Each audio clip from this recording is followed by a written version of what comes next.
हे hi hello everyone. अभिनव नाम है मेरा। स्वागत करता हूं एक बार फिर से आप लोगों का आपके अपने यूट्यूब चैनल मैथ्स बाय अभिनव राजपूत में और लाइव मॉक सीरीज में। आज हम लोग आरबी का लाइव मॉक 12 करने वाले हैं। आई होप आप लोगों ने अटेम्प्ट कर दिया है। रही बात लेवल की, तो इसका लेवल पंडित्स वाले से टफ था। ओके, इस बार पंडित्स का मॉक थोड़ा इजी था, तो अगर आपने इसमें 130 के करीब स्कोर किया है तो क्वाइट वेल स्कोर माना जाएगा। ओके, स्टार्ट करते हैं। आगे बढ़ने से पहले अगर आपको क्लासेस की पीडीएफ चाहिए होती है तो आप टेलीग्राम ज्वाइन कर सकते हो, मैथ्स बाय अभिनव राजपूत। और अगर एसएससी से रिलेटेड कोई क्वेश्चन होता है तो आप मुझसे पूछ सकते हो इंस्टाग्राम के थ्रू। इसके अलावा जो बच्चे एसएससी सीजीएल 2024 की तैयारी कर रहे हैं या सीएचएसएल मेंस की तैयारी कर रहे हैं और उन्हें मैथ्स में दिक्कतें हो रही है, तो आप हमारा समापन 1.0 बैच ज्वाइन कर सकते हो, जो बिल्कुल फ्री है, यूट्यूब पे चल रहा है। वो रिवीजन के लिए बेस्ट बैच है। और जो भी बच्चे मेंस की तैयारी कर रहे हैं, आपको पता है आपको बस रिवीजन की ज़रूरत है, आपको फ्रेश बैच की ज़रूरत नहीं है। फ्रेश बैच उनको ज़रूरत है जो 2025-26 की तैयारी कर रहे हैं। उनके लिए भी नेक्स्ट वीक तक हमारा बैच लॉन्च हो जाएगा 2025 के लिए। काफ़ी बच्चे पूछ रहे हैं कि सर कब लॉन्च होगा, कब लॉन्च होगा, तो नेक्स्ट वीक लॉन्च होगा। पहला क्वेश्चन देखते हैं। देखो, पहला क्वेश्चन ही बहुत अच्छा है। तो अगर एग्जाम में कभी इस टाइप का क्वेश्चन आए ना, तो फर्स्ट व्यू में दिख रहा है कि ये थोड़ा ना टफ है, ओके, या लेंदी है, तो आप ना इसको स्किप करके आगे बढ़ जाया करो। स्टार्टिंग में कोशिश किया करो कि ट्रिग्नोमेट्री को हाथ ना लगाओ, ठीक है, क्योंकि ट्रिग्नोमेट्री के ज्यादातर क्वेश्चंस अच्छे होते हैं, मतलब इजी नहीं होते हैं। अगर आप एडवांस में पूछोगे सबसे ज्यादा टफ क्या होता है, तो ट्रिगो होता है एडवांस में सबसे ज्यादा टफ, जो बेसिकली आपका टाइम ले सकता है। जबकि मेंसुरेशन वगैरह के साथ ऐसा नहीं होता, मेंसुरेशन टाइम लेता है लेकिन आंसर आ जाता है। तो आपको स्किप करके आगे बढ़ना चाहिए, फिर यहाँ आना चाहिए। बट हम तो ऐसा नहीं करेंगे क्योंकि हमें तो आंसर लाना है। तो एक तो ये देखो, ये वाला जो लाइन है ना, ये बार बार आता है, tan theta plus sec theta minus one, tan theta minus sec theta plus one. ये बार बार आता है, मतलब यहां नहीं, कहीं और कहीं और। तो इसको कैसे सॉल्व किया जाता है वो देखो। सबसे पहले तो देखो क्या है, tan theta plus sec theta minus one. तो माइनस वन को मैं लिख देता हूं sec square theta minus tan square theta, लिख सकता हूं ना। Sec square theta minus one minus tan square theta one के इक्वल होता है ना। बिल्कुल, आपको ये पता होना चाहिए। अब आगे देखो, यहां पे नीचे क्या था, tan theta minus sec theta plus one. अब इधर देखना, tan theta plus sec theta ऐसे रहने दो। Tan square minus sec square को क्या लिख सकता हूं मैं, tan theta minus sec theta, tan theta plus sec theta लिख सकता हूं ना। अब देखोगे आप, tan theta minus sec theta plus one. अब अगर मैं इन दोनों में देखो, एक टर्म हमारा ये है और एक टर्म हमारा ये है, इन दोनों में मैं क्या करता हूं, tan theta plus sec theta common ले लेता हूं। जैसे ही मैं tan theta plus sec theta common लेता हूं, तो यह आएगा tan theta minus sec theta plus one upon में नीचे क्या था, tan theta minus sec theta plus one. देख रहे हो, ये एलिमिनेट हो जाएगा। तो हमेशा ध्यान रखना, अगर ये वाला लाइन आए ना, तो आप याद कर सकते हो किसके इक्वल होगा, tan theta plus sec theta के इक्वल। तो ये वाला लाइन तो tan theta plus sec theta आ गया। अब उधर देखो, tan theta plus sec theta divide by क्या दे रखा था, one plus sec theta plus tan square theta upon में वन प्लस सेक थीटा। यही है ना, यही है। अब एक बात बताओ, अभी मैंने लिखवाया आपको कि sec square theta minus tan square theta one के इक्वल होता है। तो क्या मैं सेक स्क्वायर थीटा को वन प्लस टेन स्क्वायर के इक्वल लिख सकता हूं? आप बोलोगे सर बिल्कुल लिख सकते हो। सेक स्क्वायर थीटा किसके इक्वल होता है, one plus tan square theta. देखो यहाँ वन है, यहाँ टेन स्क्वायर है, तो क्या करूं मैं, उसके बदले सेक स्क्वायर थीटा लिख देता हूं। अब इसमें से मैं सेक थीटा कॉमन ले सकता हूं, बिल्कुल ले सकता हूं। क्या बचेगा फिर, वन प्लस सेक थीटा, और यहां पे भी देखो वन प्लस सेक थीटा, ये और ये भी कट जाएगा। तो कुल मिला के अभी तक जो आपका क्वेश्चन आया ना, वो ये है। देखो, tan theta plus sec theta into में सेक थीटा है तो वन बाई सेक हो जाएगा, वन बाई सेक कॉस के इक्वल होता है। ये इसका आंसर है, ठीक है। अब देखो, टेन को लिख दो साइन बाय कॉस, कॉस को लिख दो one by cos into one into cos theta. जब ये कॉस इधर जाएगा तो यहां बचेगा साइन थीटा और यहां सिर्फ वन बचेगा। ये इसका आंसर है, one plus sine theta is the answer. ये बहुत ही बेहतरीन क्वेश्चन है, बहुत ही बढ़िया क्वेश्चन है। अब देखो, आप में से बहुत लोग सोचेंगे सर वैल्यू क्यों नहीं पुट कर लेते। पुट कर सकते हो आप देखो 45 नहीं पुट कर सकते, आपको 30 पुट करना पड़ेगा। और 30 में देखो यहाँ पे 1/√3 हो जाएगा, ठीक है, यहाँ 2/√3 हो जाएगा, तो कैलकुलेशन वैसे ही लेंदी हो जाएगा। ठीक है, तो बेसिक सीख लिया करो कुछ क्वेश्चंस के लिए। सेकंड देखो, रमन अपनी इनकम का 65% खर्च करता है। रमन अपनी आय का 65% खर्च करता है। यदि उसकी आय 25% बढ़ जाए तो व्यय भी 12% बढ़ जाती है, तो रमन की बचत कितने परसेंट बचेगा बढ़ेगा, ये पूछा। देखो, रमन अपनी इनकम का 65% खर्च करता है, यानी अगर वो 100 रुपए कमाता है तो कितना खर्च कर रहा है 65, बचा कितना रहा है 35। अब क्या कह रहा है, देखो इनकम इंक्रीजेस बाय 25%, तो इनकम कितना बढ़ गया 25%, यानी 25 रुपए बढ़ गया। एक्सपेंडिचर 12% बढ़ा है, ध्यान रखना एक्सपेंडिचर कितना बढ़ा है 12%। 12% ऑफ व्हाट 65 का 12%, 13 20, 12 धाम 120, 144, 156 अपॉन में 20, कितना बढ़ेगा 7.8, 7.8। क्लियर है, तो कितना बढ़ा सेव एक्सपेंडिचर 7.8।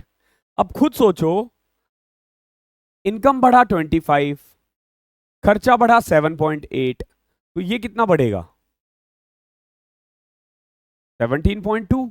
सेविंग्स कितना बढ़ेगा 17.2, ये 25, ये 7.8, ये 17.2, पहले कितना था 35, तो 17.2 इज व्हाट परसेंट ऑफ 35। कर लो इसको सॉल्व, 5 से किया तो 20, 7, ठीक है, अप्रोक्स आएगा, एग्जैक्ट तो नहीं आ रहा। 17 दूनी 34,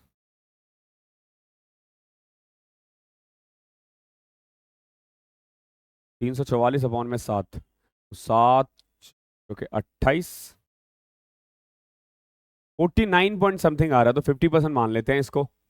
ठीक है, रमन की सेविंग कितनी बढ़ेगी, रमन स्पेंड 65% इंक्रीज बाय 25%, ये 25 बढ़ा। एक्सपेंडिचर ऑल्सो इंक्रीज बाय 12%, ठीक है। हाँ ठीक है, अगर कोई टाइपिंग वाइपिंग एरर नहीं है तो 50% के अप्रोक्स आएगा आंसर, और बट आंसर अप्रोक्स में आएगा, एग्जैक्ट नहीं आएगा। ठीक है, खुद देख सकते हो, रमन की इनकम कितनी बढ़ी है 65%, सॉरी रमन अपनी इनकम का 65% खर्च करता है, तो 35 रुपए बचाएगा। फिर हो क्या रहा है, इनकम 25% बढ़ गया, यानी 100 से 125 होगा, ये 12%। आपको ना बस इंक्रीज देखना होता है कि कितना इंक्रीज हुआ है। Find the value of the given expression, कुछ नहीं करना इसमें, तो आपको सॉल्व करना है, सिंपल। क्या है 3 1/2 यानी 7/2, इंटू में 8 दूनी 16, 5 21, 21/8 था ना, तो इसको मैं इंटू करके 8/21 लिख सकता हूं, ये खत्म। डिवाइड बाय, अब यहां देखो, यहां डिवीजन है, यहां ऑफ है, तो पहले आपको ऑफ सॉल्व करना पड़ेगा। 9 या 27 1, 28/3 इंटू में 1/9, तो यह आ जाएगा 28/27, ओके। और यह आ जाएगा 8 7 56, 63/8, 63/8 इंटू में 27/28। ठीक है, आई होप यहां तक कोई दिक्कत नहीं होगी आप लोगों को। आगे देखो, 7 से कटा 3, 2 से कटा 4, यहां आ गया 4/3, डिवाइड बाय, यहां देखोगे 7 4 7 9, तो 27 इंटू 9 अपॉन में 8 इंटू 4 कितना होता है 32, 4/3 इंटू में 32 अपॉन में 27 अपॉन इंटू में 9। ठीक है, तो देख लो 32 इंटू में 4 कितना होता है 30 के 120, 128, और 27 इंटू, देखो 9 इंटू 3 27 हो जाएगा, 27 का स्क्वायर होता है 729, 128 अपॉन में 729 इज योर आंसर। ये भी अच्छा क्वेश्चन है। और देखो, एक इनलेट पाइप है, ये एक एम्प्टी टैंक को ना 68 आवर्स में फिल कर सकता है, ओके 68 आवर्स में फिल कर सकता है। देखो, मान लो इनलेट का नाम है ए, कितनी देर में भर सकता है 68 आवर्स में। While an outlet pipe B है, मान लो ये खाली कर सकता है 81.6 आवर्स में, 81.6 आवर्स में। क्लियर है, यहां थोड़ा पॉइंट्स का खेल है, देखते रहना। If both the pipes are opened simultaneously when the tank is empty, and how many hours will the tank get filled? देखो दोनों को एक साथ चालू किया गया है, आपसे पूछा गया है ये बताओ कि कितनी देर में ये भर जाएगा। ओके तो आपको ना इसका एलसीएम लेना पड़ेगा पहले टोटल एफिशिएंसी के लिए। कई बार ना टफ हो जाता है एलसीएम निकालना, तो मैं ना एलसीएम के बदले मल्टीप्लाई करके लिख देता हूं। क्लियर है? ये आ गया टोटल एफिशिएंसी। क्लियर है? ये टोटल वर्क आ गया। अब देखो इसकी एफिशिएंसी आ जाएगी 81.6 प्लस में, और इसकी माइनस में 68 आ जाएगी। क्लियर है? माइनस में क्यों? क्योंकि ये निकाल रहा है, पानी बाहर निकाल रहा है। अब देखो टोटल कैपेसिटी है 68 इंटू में 81.6। जब ये लोग एक साथ काम करेंगे ना, आप देखोगे ये इतना भरेगा, ये इतना खाली करेगा, तो एक्चुअली में सिर्फ और सिर्फ 13.6 ही तो भरा जा रहा है ना, जो इन दोनों का डिफरेंस है। ठीक है, तो कितना भरा जा रहा है? 13.6। इसको सॉल्व कर दोगे आ जाएगा आंसर। देखो पॉइंट से पॉइंट कैंसिल। अब किससे कट रहा है? ये 34 2 से कट किया, तो ये 2 से कट किया, 2 6 12 2 8 16 68 34 2 408। मतलब देख रहे हो, अगर आप एलसीएम लेने में टाइम खराब करते हो तो कितना टाइम खराब होता। तो कई बार ना जब लगे कि एलसीएम निकालना नहीं है पॉसिबल, तो सीधा मल्टीप्लाई करके टोटल एफिशिएंसी को लिख सकते हो। अगर 7 divides the integer n, the remainder is 4, तो मान लेते हैं वो नंबर 4 ही है, n की वैल्यू 4 ही मान लेते हैं। 4 को जब 7 से डिवाइड किया तो रिमाइंडर 4 आ रहा है। क्लियर है? What will be the remainder if 9n, यानी कि 9 इंटू 4 कितना? 36 को 7 से डिवाइड करेंगे तो रिमाइंडर 1 आएगा। 36 को 7 से डिवाइड करोगे तो रिमाइंडर क्या आएगा? 1 आएगा। Mohan completed a certain journey by car if he covered 35% of the distance at 70 kilometre per hour. देखो रमन है, मोहन है, कंप्लीट जर्नी कार से जाता है, ठीक है, जिसमें से 35% ये 70 की स्पीड से जाता है,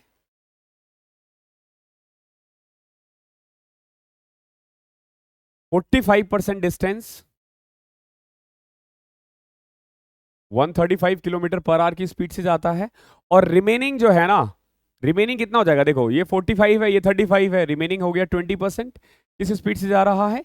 60 किलोमीटर पर आवर की स्पीड से। तो आपसे पूछा बताओ एवरेज स्पीड क्या होगी इंटायर जर्नी की। ठीक है, तो हमें यहाँ पे टोटल डिस्टेंस नहीं पता है, आप अपनी मर्जी से टोटल डिस्टेंस मान सकते हो। टोटल डिस्टेंस आप अपनी मर्जी से जो मन में आए मान लेना, बट कोशिश करना ऐसा मानो जो ना इससे कटे। 135 से कटना मुश्किल है, तो मैं क्या मान लेता हूं 1000 किलोमीटर को जाना है। कितना? 1000 किलोमीटर, जिसमें से 350 किलोमीटर ये गया है 70 की स्पीड से 5 आवर में। कोई दिक्कत? कोई दिक्कत नहीं है। 45% यानी 450 किलोमीटर ये गया है 450 अपॉन में 135 आवर में, और बचा हुआ जो 200 किलोमीटर है ना, वो 60 की स्पीड से गया है, यानी इसको कितना टाइम लगा? 200/60। इतना आवर्स, इतना आवर्स, इतना आवर्स। ठीक है, इसको सॉल्व करें तो 45 10 45 3 यानी 10/3 आवर, और इसको सॉल्व करोगे तो 10/3 आवर। क्लियर है? अगर मैं टोटल देखूं तो टोटल टाइम कितना लग रहा है? 5 यहां लगा, 10/3 यहां, 10/3 यहां, तो सॉल्व करोगे तो 5 दिया 15 10 25 10 35/3 आवर्स, यानी इसको 1000 किलोमीटर ट्रेवल करने में इतना टाइम लगा है। तो स्पीड कितनी हो गई? 1000 अपॉन में 35 अपॉन में 3। अब देखो 5 से कट करो, 5 से कट किया तो 5 दूनी 10, 207, ये 3 ऊपर चले जाएगा, 600/7 ये इसकी एवरेज स्पीड है। ओके, ये लेट करना, ये जो एज्यूम वाला मेथड है ये बेस्ट मेथड है। क्वेश्चन नंबर 7 देखो, y माइनस वाई दे रखा है -7।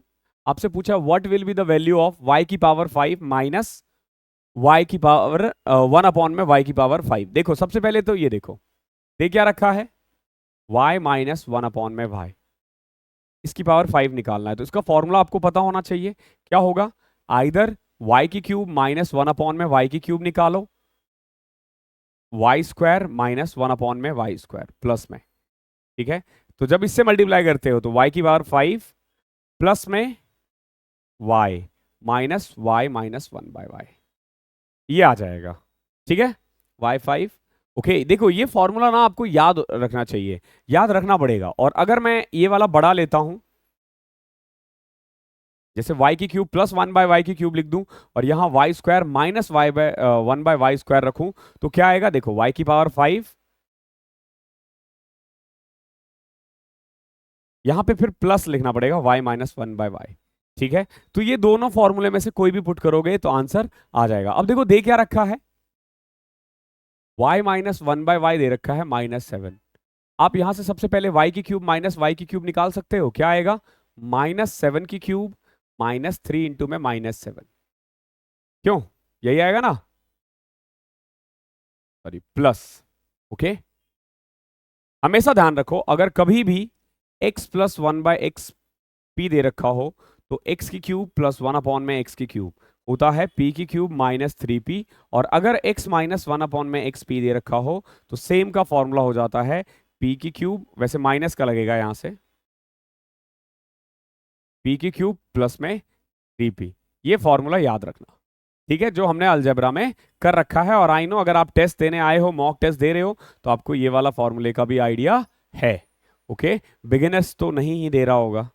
ओके, नाउ तो y की क्यूब -1 अपॉन में y की क्यूब इज इक्वल टू 7 का क्यूब कितना होता है 343 -21 -364 आ जाएगा। ओके, और अगर मुझे y स्क्वायर प्लस 1 अपॉन में y स्क्वायर निकालना हो तो -7 का स्क्वायर प्लस में 2 51 आ जाएगा।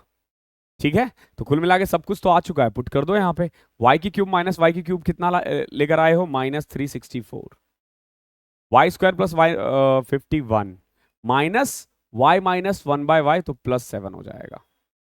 ठीक है, इसको सॉल्व करते ही आ जाएगा आंसर, इसको सॉल्व करते ही आ जाएगा आंसर। देखो कैसे कर सकते हो, एक तो एक तरीका तो ये है कि ये 4 एकम 4 है, यहाँ पॉजिटिव 5 है, तो यूनिट डिजिट जो होगा आइदर 14 में से 7 होगा, ठीक है, या फिर 7 में से 4 होगा। तो इन दोनों में से, अच्छा वहां 3 और एक और है, देख रहे हो ये लोग भी बहुत तेज है, ऑप्शंस बहुत क्लोज देने लग गए हैं, तो कर लेते हैं, कोई दिक्कत नहीं है।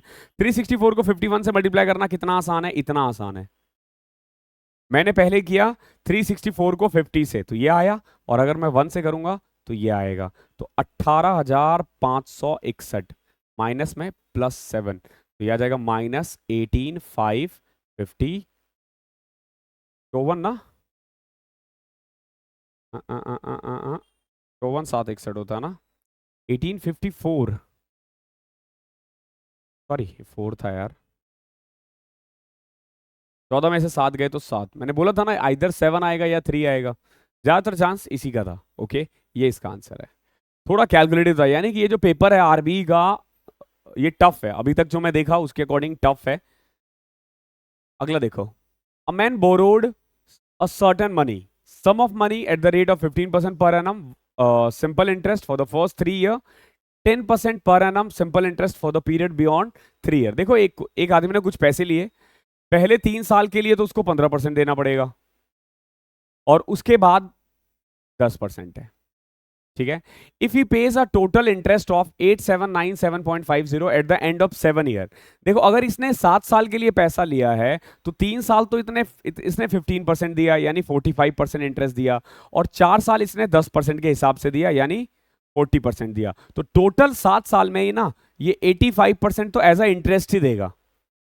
क्या देगा ये, एज अ इंटरेस्ट देगा, कितना 85%। तो आपसे पूछा बताओ सम कितना है, यानी वो प्रिंसिपल कितना है, तो इंटरेस्ट दे रखा है कितना 8797.5, ये किसकी वैल्यू हो जाएगी, ये इंटरेस्ट है तो 85 की, बताओ 100 की कितनी होगी। तो देखो सबसे पहले तो ये 20, ये 17, ये पॉइंट हटाओ, यहां से एक जीरो हट गया है। ठीक है, अब देखो 17 × 85 29, 17 एकम 17 12 7, 17 × 102, 17 17 19 85, 17 × 85 5175 का डबल कितना आ जाएगा 10,350, ये रहा आंसर 10,350। ये भी बहुत प्यारा क्वेश्चन था।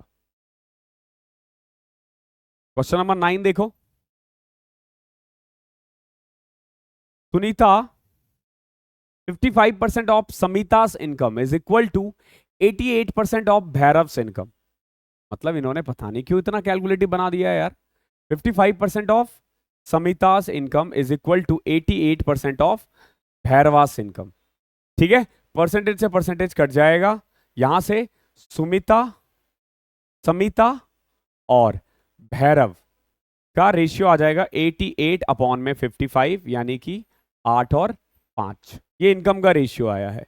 Okay, if Samita's income was 3450 more than what it is and Bhairav's income was 4950 more than what it is, यानी कि अगर समिता की इनकम जितनी उसकी है उससे 3450 होती ज्यादा और भैरव की इनकम जितनी है उससे अगर 4950 ज्यादा होती तो इनके इनकम का जो रेशियो है ना वो 6:5 होता। तो बताओ एक्चुअल कंबाइंड इनकम इनका कितना है। देखो, समिता से इनकम को हम 8x मान लेते हैं, भैरव से इनकम को 5x मान लेते हैं। ठीक है, तो कंबाइंड इनकम एक्चुअली में 13x है और हमें 13 निकालना है। जो भी 13 के टेबल में आएगा वही इसका आंसर है। पहला लॉजिक तो ये आ गया। ठीक है, अब देखो, अगर समिता की इनकम 3450 ज्यादा होती और भैरव की इनकम 4950 ज्यादा होती तो इनका इनकम का रेशियो 6:5 होता। ठीक है, 6:5 होता। सॉल्व कर लो इसको। 8 × 5 40x प्लस में 3450 × 5, 6 से करोगे तो 30x प्लस में 4950 इंटू में 6।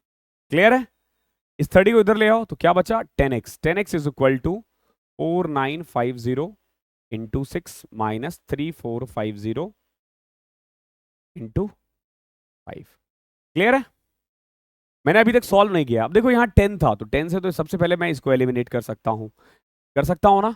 अब देखो सब में 5 कॉमन आ रहा है तो 5 कॉमन ले लो। 5 अगर कॉमन ले लिया तो ये आ जाएगा 5 नंबर 45, 5 नंबर 45 इंटू में 6 माइनस 345,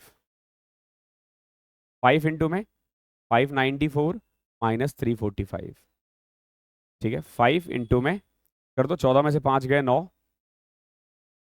8 में से 4 गए 4, 5 में से 3 गए 2, 249 इंटू 5। बट आपको निकालना, ये तो x की वैल्यू आई है ना, आपसे पूछा है दोनों का कंबाइंड इनकम यानी 13 टाइम्स ऑफ दिस, तो 13x क्या आ जाएगा 13 इंटू में 5 इंटू में 249। अब देखो 13 इंटू में 5 65, 65 को 249 से मल्टीप्लाई करना आसान है। कैसे?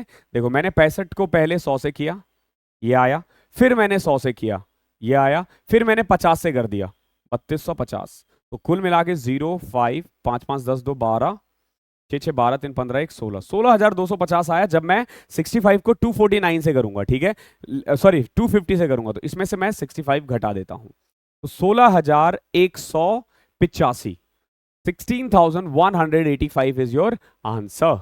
मैं बार बार कहता हूं कैलकुलेशन इज द की। इसमें क्या ट्रिक्स लगाओगे तुम। क्वेश्चन नंबर 10 देखो, क्या कह रहा है कि एक ट्राइंगल है PQR और QSR SQR, दोनों आइसोसेलेस ट्राइंगल है और कॉमन बेस है इनका QR, such that P and S lies on the same side of QR। देखो जैसे मान लो ये है QR, मैं मान के चलता हूं ये हमने बना दिया है PQR। ठीक है, तो एक और ट्राइंगल है जिसका बेस QR ही है और वो आइसोसेलेस ट्राइंगल है वो भी, जैसे मैं मान सकता हूं ये QSR, या फिर मैं ना इसको इधर भी मान सकता हूं। ध्यान रखना ये दोनों साइड ही हो सकता है। ओके, जैसे SQR, ये S इधर भी हो सकता है और इधर भी हो सकता है, दोनों साइड हो सकता है। ठीक है, आइसोसेलेस ट्राइंगल के लिए दोनों हो सकता है, दोनों में से कोई एक साइड होगा, दोनों साइड नहीं होगा। आगे देखो, दे क्या रखा है QSR, QSR कितना है 75। तो एक केस में मैं इधर मानता हूं, एक केस में मैं इधर मान लेता हूं। ठीक है, ये कितना दे रखा है 75, ये S है, ये Q है, ये R है और ये P है, और एक वाले केस में मैंने इधर माना है। ओके, ये सिर्फ बना हुआ है, इसका कोई यूज नहीं है। ठीक है, मैं इसको वैसे मिटा ही देता हूं।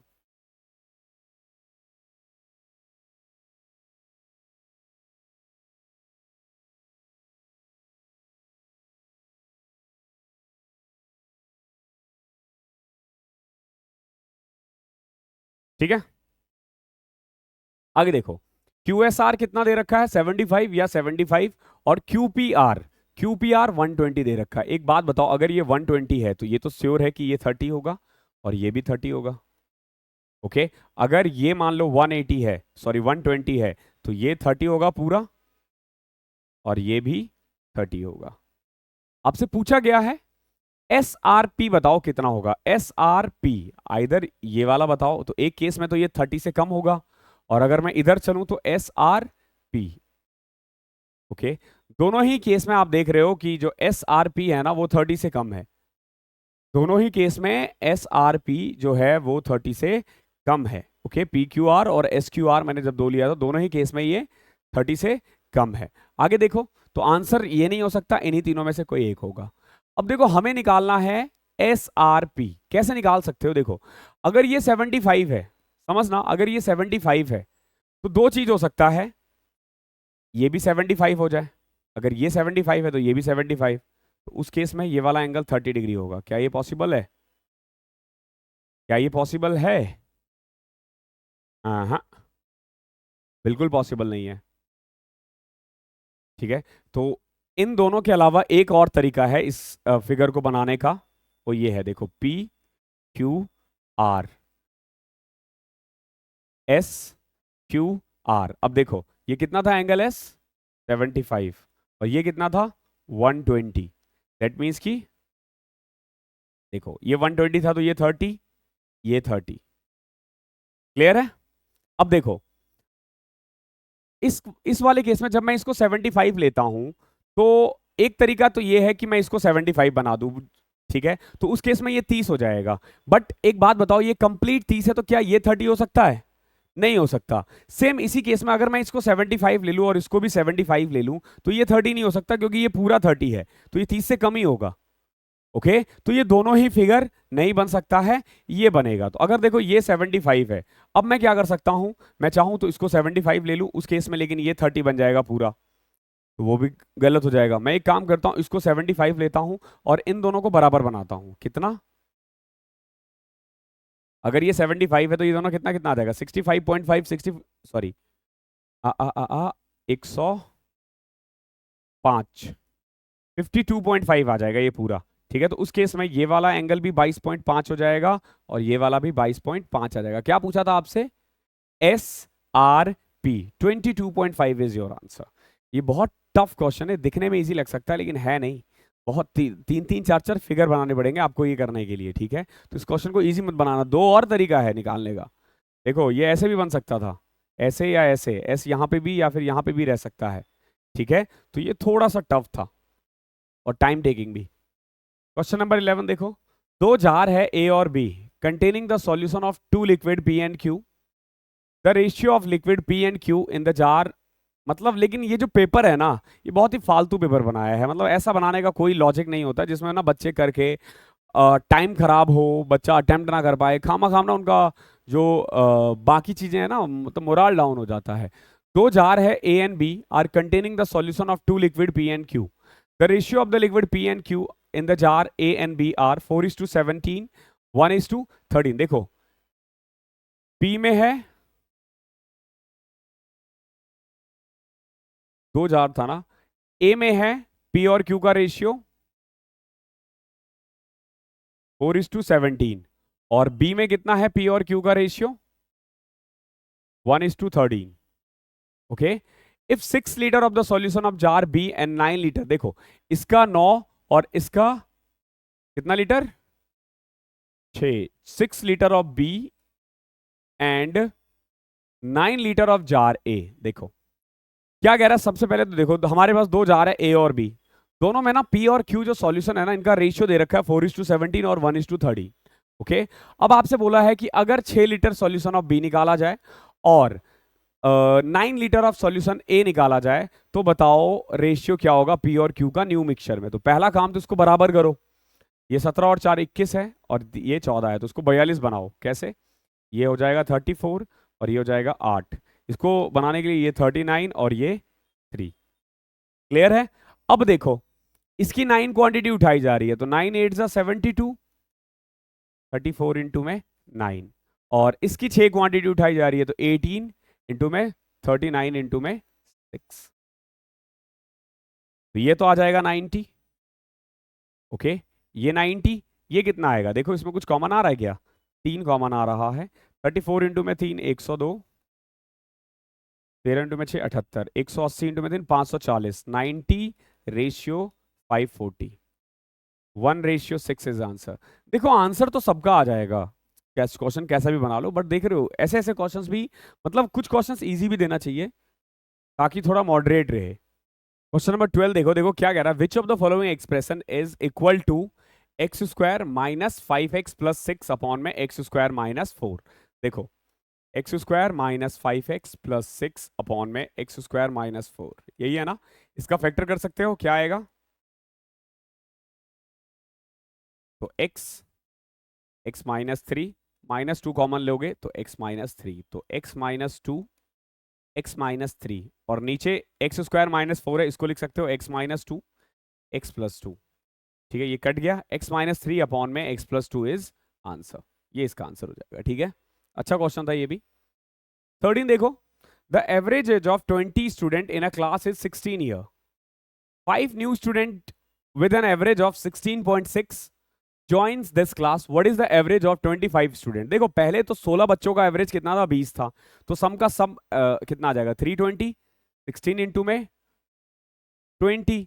अब क्या हो रहा है, 5 नए बच्चे आए हैं जिनका एवरेज है 16.6, तो उन सब का मिला के वेट कितना होगा, 16.6 इंटू 5, तो 16 पंचे 80, 6 पंचे 30, 83, और अब हमारे पास स्टूडेंट हो गए हैं 30, ओके सॉरी 25, कर दो सॉल्व, 403 अपॉन में 25, तो कुछ 16.12। ओके, आई होप क्लियर होगा, आसान था ये भी। एक मेटेलिक स्फेयर है, रेडियस है 28 सेंटीमीटर, इसको मेल्ट किया गया है और स्मॉलर कोन्स बनाए गए हैं जिसका रेडियस है 7 सेंटीमीटर और हाइट है 4 सेंटीमीटर। तो बताओ ऐसे कितने कोन्स बन सकते हैं। सबसे पहले एक मेटेलिक स्फेयर है, जब आप इसको पिघलाओगे ना तो आपके पास इतना 4/3 पाई 28 इंटू 28 इंटू 28 इतना लिक्विड निकलेगा या इतना मेटल निकलेगा। अब इसको जब आप पिघला रहे हो और बना रहे हो कोन, तो कोन का वॉल्यूम क्या होता है, 1/3 पाई आर स्क्वायर। आर कितना है 7 इंटू 7 और हाइट कितना है 4। इसको सॉल्व करोगे आ जाएगा आंसर। देखो पहले तो पाई से पाई कैंसिल, ठीक है, 4 से 4 कैंसिल, 7 7 7 से कटा 4, ये भी कटा 4, 3 से कट गया 3, तो x इज इक्वल टू आ जाएगा 4 इंटू 4 इंटू 28, तो 28 इंटू में 4 कितना होता है 25 के 4, 112 इंटू में 4, 448, ये इसका आंसर है। आई होप क्लियर होगा। क्वेश्चन नंबर 16 देखो क्या है, 15 DI का था इसलिए आपको नहीं दिख रहा होगा। इफ इन ट्राइंगल PQR, देखो DI को ना टाइप करने में हद से ज्यादा टाइम लगता है। ओके, मैंने पंडित्स वाला दे दिया जस्ट बिकॉज कि उन्होंने हमें एक तरह से इस वीक से पहले तो नहीं, इस वीक से वो कर दिया। अब आइदर DI ले सकता हूं मैं या मैं हिंदी में ट्रांसलेट कर सकता हूं। देखो अगर मैं स्क्रीनशॉट लेता हूं तो सिर्फ इंग्लिश में आता है, ठीक है, बच्चों को दिक्कत होती है। जब मैं हिंदी में भी लेता हूं तो फिर क्या होता है कि आप पहले टाइप करो, एक तो मेरे लिए वैसे ही काम बढ़ जाता है कि टाइप करो उसको, फिर उसको ट्रांसलेट करो, थोड़ा सा वो लगता है, थोड़ा सा इसको मैनेज किया करो। If in triangle PQR and DEF, देखो दो ट्राइंगल है हमारे पास, एक है PQR और एक है हमारे पास DEF। दे क्या रखा है, एंगल P 52 है, ओके है, एंगल Q 74 है, ठीक है, 70 50 20 126, ये 54 आ जाएगा, ठीक है, ये 54 आ जाएगा। अब देखो एंगल D दे रखा है 54, एंगल E दे रखा है 74, देखो ये 54 ये 74, तो ये आ जाएगा 52, ठीक है। आपसे पूछा इनमें से कौन सा करेक्ट है, तो सबसे पहले देखो कौन सा एंगल किसके आगे है, तो जैसे P है, P के P 52 है, F P इधर है, इधर F है, इधर देखोगे R 54 है और इधर देखोगे D 54 है, बच क्या गया Q, तो P R Q एक्चुअली में F D E के सिमिलर है, ध्यान रखना। अब देखो P R Q F E D गलत है, R Q P देखो R Q P D E F के होगा, D E F ये भी गलत है,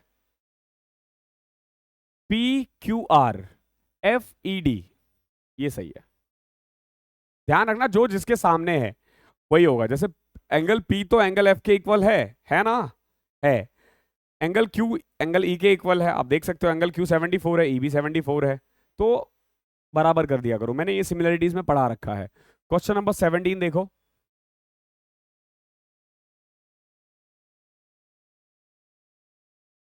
लक्षित Lakshita, okay, Lakshita purchase a sofa set at a discount of 27% as per her calculation.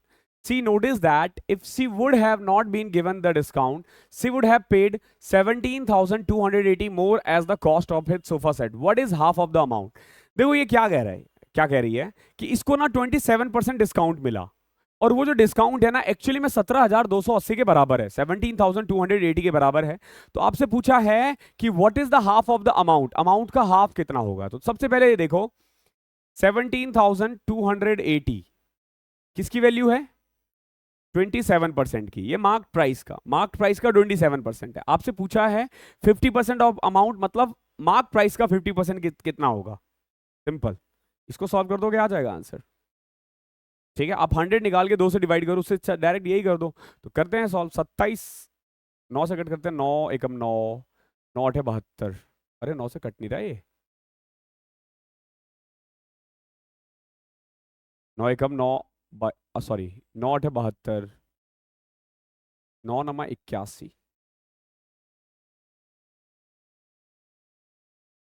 3 से कटा, 3 से 18, 640 इंटू में 5 कितना होता है, 50 कितना होता है। आ, आ, आ, आ,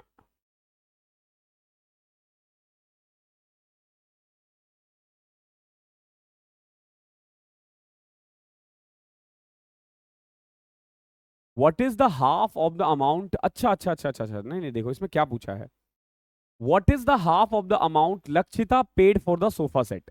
देखो इस क्वेश्चन को ना, देखो करना यही है, लेकिन इसको ऐसे कर सकते हैं। देखो अगर मार्क प्राइस 100 है तो 27 का इसको डिस्काउंट मिला, पे कितना की है ये 63।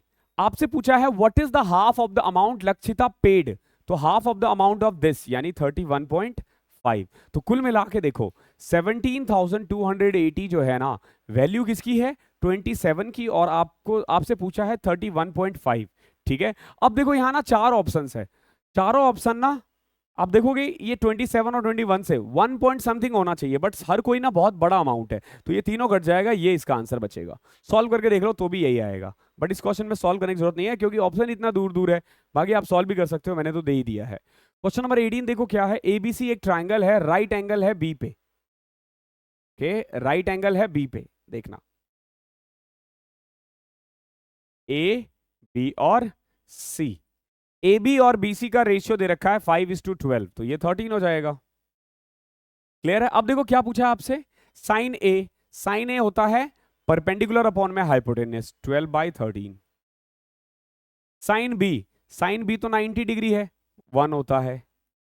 साइन सी, साइन सी होता है परपेंडिकुलर अपॉन में हाइपोटेन्यूस यानी 5/13। तो कुल मिला के 1 प्लस में 17/13, 30/13 इज योर आंसर। ठीक है, आसान है, इसको टफ मत बनाना। क्वेश्चन नंबर 19 देखो, दो ट्रेन है, दोनों की लेंथ दे रखी है 135 और 89 मीटर इन लेंथ, दोनों अपोजिट डायरेक्शन में जा रहे हैं। तो अपोजिट डायरेक्शन में स्पीड हमेशा ऐड होता है, ध्यान रखना। एक की स्पीड है 58 और एक की है speed 32। In how much time will they be completely clear each other. तो सबसे पहले देखो डिस्टेंस में हम क्या करते थे, ऐड करते थे, और स्पीड देखो डिस्टेंस तो हमेशा ही ऐड होगा, लेंथ ऑफ ट्रेन हमेशा ऐड होगा, वेदर वो लोग अपोजिट डायरेक्शन में जाए या फिर सेम डायरेक्शन में जाए, सेम या फिर अपोजिट, लेंथ हमेशा ऐड होगा, स्पीड अपोजिट में ऐड हो जाता है। 58 प्लस 32 90 होगा, इसको मीटर पर सेकंड में कर दो कन्वर्ट, इसको ऐड किया तो 65, 20 85, 224, और यहाँ 25 क्या आ जाएगा 8 पॉइंट समथिंग, 9 से कम आ रहा है, देख रहे हो 25 इंटू में 9 225 होता है, 9 से कम 8.96 आ रहा है। क्वेश्चन नंबर 20 देखो, ये ना बड़ा प्यारा क्वेश्चन है, बहुत बढ़िया क्वेश्चन है। कई बार ना बच्चे घूम जाते हैं ऐसे क्वेश्चंस में और नहीं कर पाते हैं। एग्जाम में क्या होता है कि ऐसे क्वेश्चंस कई बार पेपर टफ हो तब आता है, तब आप इसको छोड़ भी सकते हो, मॉडरेट में भी छोड़ सकते हो, लेकिन कई बार ना पेपर इजी आता है और एक दो क्वेश्चंस ऐसा दे देता है, ओके। तो आप इसको कैसे करोगे देख लेना। दे क्या रखा है basically, x square minus 3√7x plus 13 is equal to 0, okay. और आपसे बोला गया है बताओ भैया x माइनस 7 की पावर 6, ध्यान रखना पावर भी बढ़िया है, x माइनस रूट 7 की पावर 6 की वैल्यू बताओ कितना होगा। अब अगर ये देखते हो और ये देखते हो ना, दोनों में कोई रिश्ता नहीं है, ओके। तो अगर लग रहा है कि आप इसको मल्टीप्लाई करके डिवाइड करके नहीं बना पा रहे हो, तो क्या करना है, थोड़ा सा दिमाग लगाना, ठीक है। और यहां रूट 7 है,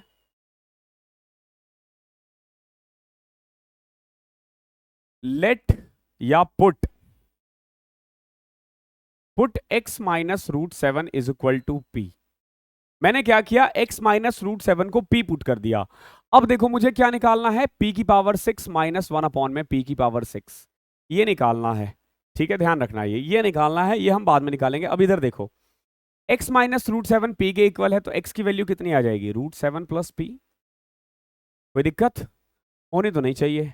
अब देखते हैं, अब मैं यहां पुट करता हूं, देखो p प्लस रूट 7 का whole square minus 3 root 7 x, यानी कि p plus root 7 plus 13 is equal to 0। p square plus 7 प्लस में 2 root 7p minus 3 root 7p minus 21 plus 13 is equal to 0। मैंने सिर्फ मल्टीप्लाई किया है और फॉर्मूला खोला है। आगे देखो, p स्क्वायर, यहाँ 2 रूट 7p है, यहाँ माइनस है तो माइनस रूट 7p। यहाँ देखो, यहाँ 7 है, यहाँ 13 है, 20 20 minus 21 p is equal to 0। तो कुल मिला के यहाँ लिख सकते हो, p से अगर मैं डिवाइड कर दूं तो p minus root 7 minus 1 upon में p, ये 1 था, is equal to 0। So what I can say कि p माइनस 1 अपॉन में p जो है ना, वो कितना है, रूट 7 है। ये मैंने p माइनस 1 अपॉन में p निकाल दिया, और निकालना क्या था, ये निकालना था। अब निकाल सकते हैं आराम से। क्या करोगे, पहले p की क्यूब माइनस 1 अपॉन में p की क्यूब निकाल देते हैं। क्या होगा, इसका क्यूब करो, 7 रूट 7 प्लस में 3 रूट 7, तो क्या आ जाएगा, 10 रूट 7, ठीक है। बट हमें निकालना है p की पावर 6 माइनस p की पावर 1, सॉरी p की पावर 6 माइनस 1 अपॉन में p की पावर 6। अब देखो, यहां से ना हमने p की क्यूब माइनस 1 अपॉन में p की क्यूब निकालना है। अगर मुझे p की क्यूब प्लस 1 अपॉन में p की क्यूब निकालना हो तो क्या करूंगा मैं, जो भी है उसका स्क्वायर कर दो, 100 इंटू में 7 700 प्लस में 4, यही होता था ना। या 6 निकालने का और कोई तरीका है क्या, डायरेक्ट? नहीं मतलब देखो, अगर कभी भी बेटर होता कि अगर हम पहले ना स्क्वायर निकालते और फिर क्यूब निकालते, ज्यादा अच्छा रहता। जैसे देखो p माइनस, ये रहने दो इसे, p माइनस 1 अपॉन में p दे रखा था रूट 7, आपने p की क्यूब माइनस 1 अपॉन में p की क्यूब निकाल दी, कितना निकला, 7 का किया 10 रूट 7 आ जाएगा, ठीक है। अब देखो, मैं यहां से ना p प्लस 1 अपॉन में p भी निकाल सकता हूं। कैसे, इसका स्क्वायर किया प्लस में 4, रूट 11 आ जाएगा। यहां से p की क्यूब प्लस 1 अपॉन में p की क्यूब निकाल दो, तो 11 रूट 11 माइनस 3 रूट 11, तो ये आ जाएगा 8 रूट 11। अब अगर मैं इन दोनों को मल्टीप्लाई कर दूं तो आ जाएगा ना ये, तो क्या आ जाएगा, 10 इंटू में 8, 80 रूट 77, ये इसका आंसर है। बहुत ही बढ़िया क्वेश्चन है, ठीक है, बहुत ही बढ़िया क्वेश्चन था। Question number 21. In a class of 150 student, a class test for 2 subject, maths and reasoning was conducted. देखो, एक क्लास है जिसमें 150 बच्चे हैं, मैथ्स और रीजनिंग का टेस्ट हुआ। x प्लस 50 स्टूडेंट मैथ्स में पास हुए हैं और x प्लस 40 स्टूडेंट रीजनिंग में पास हुए हैं, और कोई भी स्टूडेंट फेल नहीं हुआ है दोनों सब्जेक्ट में, ठीक है। यानी किसी ना किसी सब्जेक्ट में तो वो पास हुआ ही हुआ है। If 80 student pass in both the subject, देखो इसको ऐसे बनाओ, ठीक है। ये पास वाला देखो, तो रीजनिंग में कितने, मैथ्स में कितने बच्चे पास हुए हैं, x प्लस 40, रीजनिंग में, सॉरी x प्लस 50, ये मैथ्स में, और रीजनिंग में कितने बच्चे पास हुए हैं, x प्लस 40, और दोनों में ही कितने बच्चे पास हुए हैं, 80। ऐसा ही है ना। अगर ये 80 है तो ये वाला पार्ट क्या होगा, x प्लस 40 माइनस 80 कर दो तो x माइनस 40, और ये वाला पार्ट क्या होगा, x माइनस 30। अब एक बात बताओ, ये वो बच्चे हैं जो सिर्फ और सिर्फ रीजनिंग में पास हुए हैं, ये वो बच्चे हैं जो दोनों में पास हुए हैं, ये वो बच्चे हैं जो सिर्फ मैथ्स में पास हुए हैं। अब इन तीनों का जो सम होगा वो 150 के इक्वल होगा कि होगा कि नहीं होगा, बिल्कुल होगा। क्यों, क्योंकि हर बच्चा किसी न किसी में पास हुआ है। तो अगर मैं तीनों को ऐड कर दूं, 2x plus 10 is equal to 150 है, तो यहां से x की वैल्यू आ जाएगी 70। क्या पूछा है आपसे, what is the number of student passed in only maths, 70 minus 30 कर दो 40। अगर सिर्फ रीजनिंग पूछा होता तो 30, बट यहां पूछा है मैथ्स, तो मैथ्स का आंसर है 40। आसान है, वेन डायग्राम से करोगे तो। अगला देखो क्वेश्चन नंबर 22, क्या है, evaluate the given expression cos square 48 cos 42 sine 42। यहां देखो, यहां कॉस 42 है और साइन 42 है। साइन 42, कॉस 42 को मैं साइन 48 लिख सकता हूं, कन्वर्ट कर सकते हैं। तो ये आ जाएगा, देखो कॉस स्क्वायर 48 प्लस में साइन स्क्वायर 48। ठीक है, ये 48 दे रखा है। ठीक है, अब यहां देखो tan 36 और cot 54 कट जाएगा। क्यों, tan 36 को मैं cot 54 लिख सकता हूं, ये कट जाएगा। ओके, अब देखो ये इक्वल टू 1 है, 1 प्लस 1 2 है। आसान है ये तो। क्वेश्चन नंबर 23 देखो क्या है, Shyam purchased a packet of 20 pen at a fix price and got 5 pens free with it. देखो 20 पेन खरीदा उसने फिक्स प्राइस पर, उसको 5 फ्री मिला है। 5 फ्री मिलने का मतलब ये हुआ है कि उस अगर वो घर लेकर आया है 25 और पैसे दिए हैं 20 का, यही हुआ ना इसका मतलब, पैसे 20 दिया है और सामान लेकर आया है 25 रुपए का, तो यहां से आप डिस्काउंट निकाल सकते हो कितना, 5 आउट ऑफ 25। देखो 5 डिस्काउंट मिला है 25 पे 20%। हमेशा ध्यान रखना, जो टोटल लेके जाते हो डिस्काउंट उस पे निकलता है। अब देखो इसने क्या किया, he increase the fix price of the pen by 25%। इसने ना पेन का प्राइस 25% बढ़ा दिया। Okay, if he did not allow any discount and sold all the 25 pen at this price, then what was the profit percentage. देखो श्याम ने purchase किया है एक पैकेट 20 पेन का फिक्स प्राइस पे और 5 पेन फ्री मिला है इसको। यानी एक्चुअली में आप देखोगे कि अगर एक पेन का प्राइस मैं 4 रुपए मान लू, ठीक है, तो 100 रुपए का सामान इसको केवल और केवल 80 में मिला है। यानी इसने 80 रुपए पे किए हैं इस 25 पेन के लिए।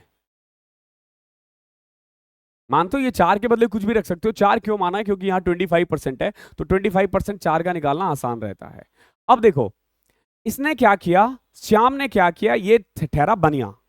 ओके, ये बंदा क्या कर रहा है, बनिया एज एन बिजनेसमैन। ठीक है, बिजनेसमैन को ही बनिया कहते हैं हम लोग। ठीक है, इसको रॉन्ग वे में मत लेना। ठीक है, if he did not allow any discount and sold all the 25 pen at this price. अब देखो इसने क्या किया, एक तो पेन का प्राइस बढ़ा दिया, जो 4 रुपए का खरीदा था ना इसने, इसको बढ़ा के 5 कर दिया और कोई डिस्काउंट नहीं दिया। तो यानी कि 25 को इसने 5 रुपए के दर से 125 में बेच दिया। अगर 80 रुपए में खरीद के 125 में बेचे तो कितना प्रॉफिट कमाया, 45। बताओ 45 80 का कितना परसेंट है, कर सकते हो ना इसको चेंज। तो ये 5 ये 4, 225 अपॉन में 4, 56.25 आएगा। थर्ड इसका ऑप्शन है। ठीक है, अच्छा क्वेश्चन था। क्वेश्चन नंबर 24 देखो, in a circle diameter A B and a chord P Q intersect each other at X perpendicular. देखो ये है डायमीटर और ये है एक कॉर्ड, कॉर्ड है पी क्यू और डायमीटर है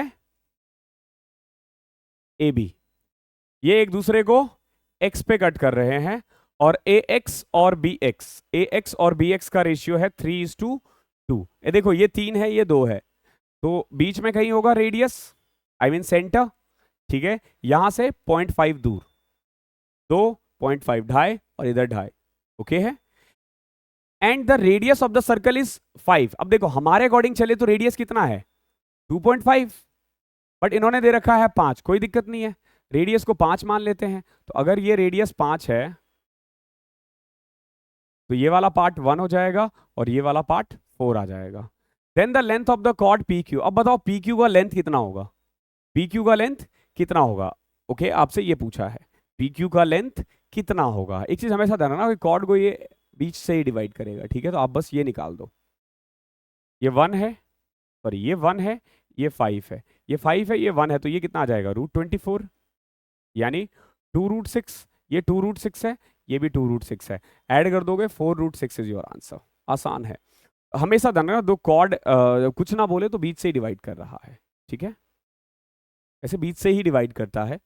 ओके, तो इस क्लास में इतना ही था। 25th क्वेश्चन इसलिए नहीं है क्योंकि वो डीआई है।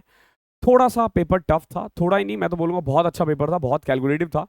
भले ही आप हो सकता है कि आप जब आप वो 1 घंटे जब आपका रहा होगा उसमें आपको अच्छा फील नहीं हो रहा होगा, जब तक आप मैथ्स कर रहे होंगे कि कैसा बना दिया कैसा बना दिया। बट ऐसे पेपर से ना आप सीखने को बहुत कुछ मिलता है, बहुत कुछ सीखने को मिलता है। आपने देखा होगा कि क्वेश्चंस भले ही आपको टफ लगे, ठीक है, लेकिन सॉल्यूशन टफ नहीं है, थोड़ा सा टाइम टेकिंग है, कैलकुलेटिव है, लेकिन टफ नहीं है। इस पेपर को आप टफ ना बोल के कैलकुलेटिव बोलोगे तो ज्यादा अच्छा रहेगा, ओके। क्योंकि ऐसा क्वेश्चन नहीं था जो डुएबल नहीं था, कोई भी ऐसा क्वेश्चन नहीं था जो डुएबल नहीं था, सारे क्वेश्चंस हो सकते थे लेकिन टाइम लग रहा था। तो ऐसे पेपर देने से ना बहुत कुछ सीखते हो। तो इस क्लास को मैं यहीं ओवर करता हूं। थैंक यू सो मच, मिलता हूं अगली क्लास में, तब तक के लिए पढ़ाई करते रहो।